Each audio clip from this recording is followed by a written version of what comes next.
Welcome back to Point au Pic and TSN's coverage of the Canadian Rally Championships as we take a ride with Tom McGeer and Trish Sparrow, who are trying to catch the U.S. team of Merrill Wickens in their 400 horsepower supercar, and fellow Canadians Barb and Lacroix in their Eagle Talon. A second place here would be enough, though, to guarantee them another Canadian production GT championship.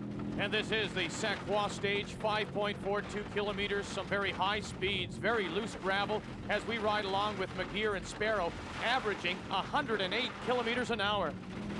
Look at how sideways he gets in that bend. He has got it in fourth gear, his foot right down on the throttle. Look at these long straights. You really can't tell that how fast he's going here, but watch those trees whip by. He's coming up to a left-hand bend now. Watch him throw the car in the opposite direction a little bit first, and then a nice big slide. He doesn't get it too close to the edge because he doesn't know what's around that corner. And did you see the split time, Paul? 1:39.3, which puts them in first place. It really does take great teamwork. When we're on a special stage, Trish is telling me when the corners are coming up. She's counting down the corners, the instructions, and warning me when the corners are coming. So it helps me that I can keep the maximum pace up until the spot where I have to slow down.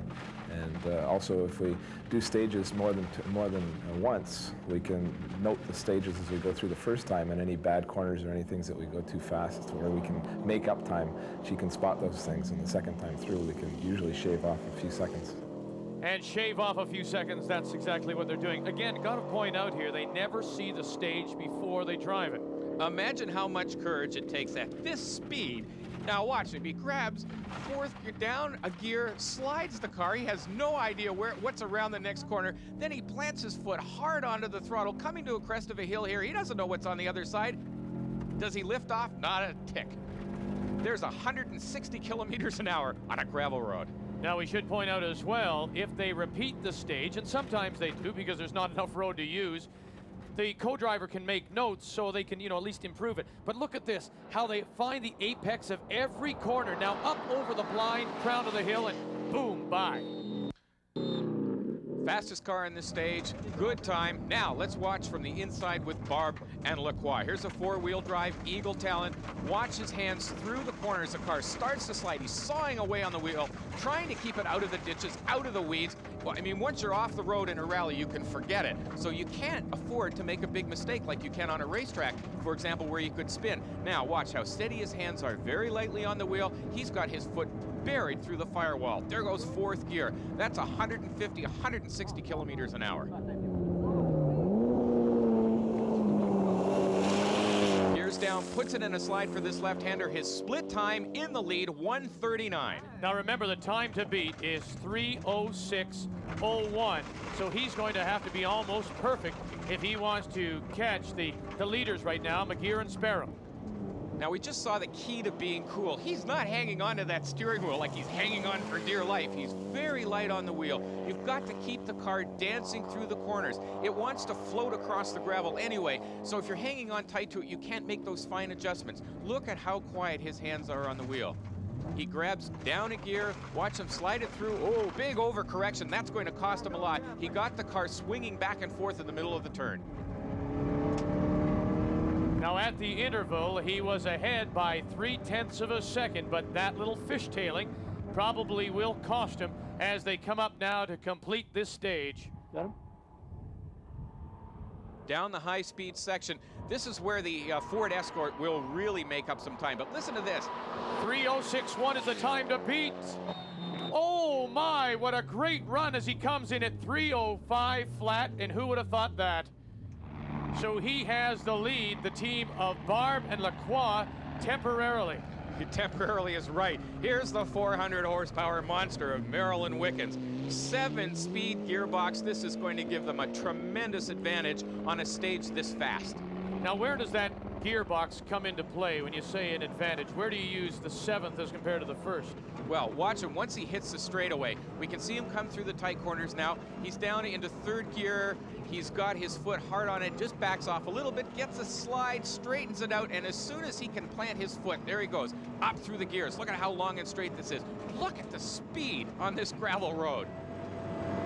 Now, when everybody else has hit 5th gear, he's still got 2 left. And he's got a whole lot of horsepower as well. Remember, 400 horsepower coming out of this turbocharged Ford Cosworth engine. And this Cosworth is performing more like an Indy Cosworth. He beats the interval by 6 full seconds. Incredible. It is incredible, and that's horsepower. This car is blindingly fast. We can see here, not even a Bell Jet Ranger helicopter can stay with this rally car. And he's on gravel. The chopper's in open air. Watch him come up to this left-hander. Hard on the brakes, puts the car into a really nice slide. Gets it straightened out early so he can get his foot down on the throttle sooner for the next straightaway after that turn. And let's remember, this is a $250,000 rally car. This is not something you want to put in one of those ditches. Oh boy, but I tell you what, through it and then it just grabs and off he goes. Four-wheel drive, 7 speeds, all that horsepower, and look how nimble it is through this hairpin. He does it beautifully. Maybe a bit slower than he should have. He could have gone faster through there, but he's saving the car. That's still early in the rally. Now look at this speed. At the end of this straight, we're talking about 180, 185 kilometers an hour. You can see the rally in the rally car that the co-driver is not right beside him. He's actually sitting a little farther back. This transfers some of the weight over the rear of the car, stabilizes, balances it a little better. And his time, unbelievably, 250 flat for Merrill and Wickens, as that places them in first place in the stage and first overall for the rally, as Barb and Lacroix are 37 seconds back, McGeer and Sparrow 40. But remember, the second and third place cars battling for the Production GT Championship. McGeer and Sparrow only back by 3 seconds. Some of the other action from the Saint-Croix stage include the run of the Mazda 323 of Jean-Marc ALCAREZ and co-driver Paul Normandeau, who went to the ragged edge, showing the hazards of this sport of rallying. You watch them coming into the turn way too fast. Get this little four-wheel drive Mazda in a big slide too far to the edge of the course, and they start to slide down, just bounce it off the fence. Another foot, 2 feet further, they probably would have rolled. And Jean-Marc ALCAREZ would not be content with anything but first, and he continued to push that Mazda for all it was worth. And Paul, sometimes you can just try too hard.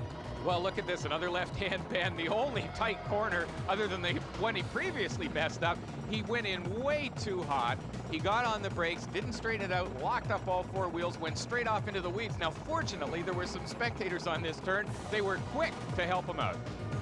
And back he went to racing. Now, honorable mention goes to Philippe DUBE and Bernard Lefebvre, who finished 7th overall on the stage, 2nd in the production sport class. And the Suzuki Swift of Jean-Philippe Chevalier and Shirley Normandin, who won the production 1750 class.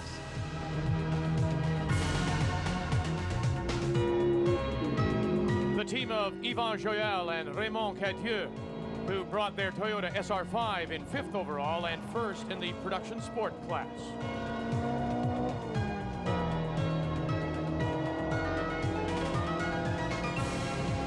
And the production GT class Mazda 323 of Sylvain Vincent and Francois Cyr, who finished 3rd in a very competitive class. Coming up, the final stages of the Rally Auto Charlevoix, the Canadian Rally Championship, and it's only right here on TSN.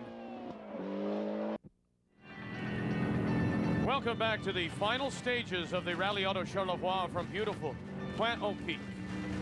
As the sun began to set, it became a fight for 2nd overall and 1st in the production GT class, with McGeer Sparrow trying to make up time on Barb Lacroix. Running even from stage to stage, it was the superior night driving of Tom McGeer that the team relied on, hoping to win the production GT class on the way to a championship. Now, you've got to think that if you've never seen these stages before, it's tough enough during the daytime, but at night, even more so. Well, in the daylight, Vic, when you're coming to the crest of a hill, you watch the tops of the trees far ahead to get an indication of which way the road goes. In the dark, you don't have that luxury. You're really driving off just the headlights. Now, McGeer and Sparrow were so strong at night, they were able to post overall wins in the final 3 stages to ensure 2nd place overall, a production GT class win, beating Barb Lacroix by 4 minutes. You can see how little you can see in the dark. You've got exactly what's directly in front of you. You can't see as well around the turns. The driver's eyes are already trying to reach past the headlights around that corner. And it's almost impossible to go as fast in the dark as it is in the daylight. But you can see those driving headlights, the added lamp power that all the rally cars have. Now, the overall win went to Carl Merrill, John Wickens in the Ford Escort Cosworth, who held on to win by a scant 35 seconds and celebrated to the delight of the fans, winning his 3rd rally in a row. So that $250,000 car pays off for Merrill and Wickens. Trish Sparrow, Tom McGeer finishing 2nd overall, 1st in class, wrap up the 93 Production GT Championship for a 2nd year in a row in their Subaru legacy. With a well-earned champagne after a long, hot day.